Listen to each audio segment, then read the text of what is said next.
going to show you how to make my favorite recipe, brown butter toffee chocolate chip cookies. To start, you need to measure out all your ingredients, which I've done ahead of time. The next screen will have a picture of all of these with the amounts you need.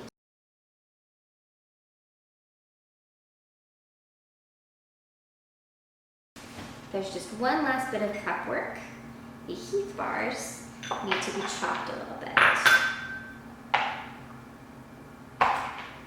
because you don't want giant chunks, you want small chunks to lend some nice caramelly flavor. So this is kind of what we're looking for with our rough chop. We need some big pieces and some small pieces so that the cookies have a variety of textures. Now that all the ingredients are prepped, we can get started.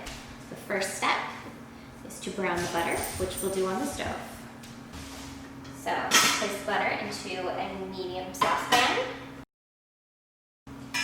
And the goal with browning the butter is to add more nice toasty flavor by browning the milk solids in the butter.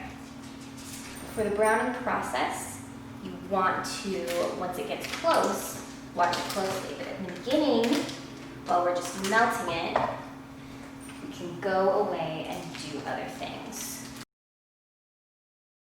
So while the butter's melting, let's get started on the dry ingredients.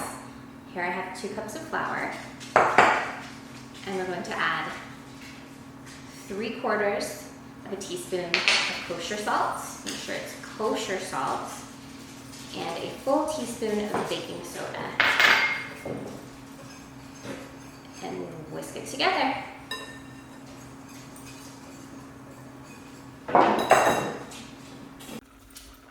The butter is fully melted, so now we need to keep an eye on it. First it will foam. Here's the foam. Keep watching carefully and stirring often. Look, do you see underneath how it's a little bit brown? It's not as yellow anymore. This means it's time to take it off the heat and let it cool. It's off the heat. Check out that beautiful brown color. The butter has cooled enough to use it, so now we're going to combine it with the brown sugar and the white sugar. I'll be using this stand mixer, but an electric hand mixer works well too. So we're putting in brown sugar, white granulated sugar,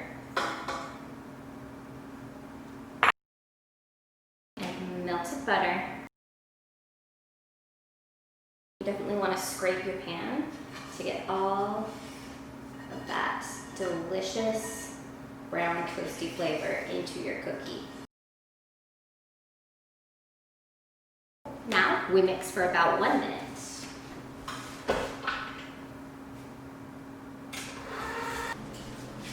Once your butter and sugar are combined, add your 2 eggs and your vanilla. After adding the eggs and vanilla, mix at a slightly higher speed for about a minute. You'll know it's ready to stop when the mixture is a little bit thicker and a little bit lighter in color.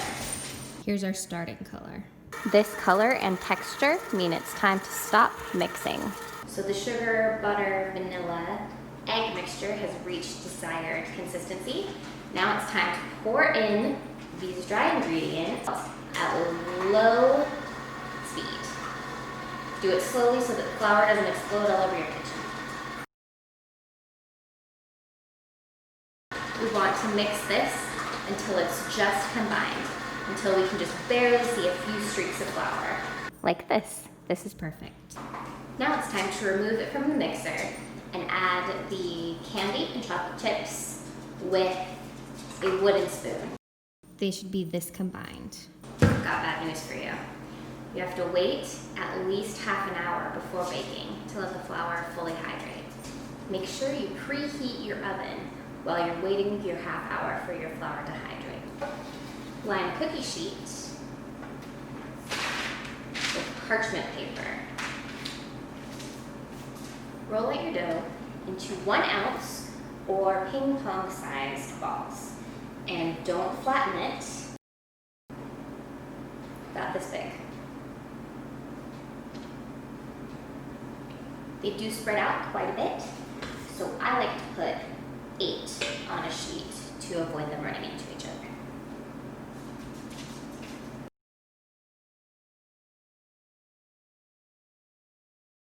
And one last thing, if you happen to have flaky sea salt like Malden or Jacobson's, these are extra special with a teeny little bit sprinkled on the top of each cookie right before you put it in. Now it's time for these to go in the oven for 9 to 11 minutes at 375. You want them soft in the middle but crunchy on the edges. After 10 minutes, they look pretty perfect. Let them sit on the tray for about 5 and then put them on a cooling rack.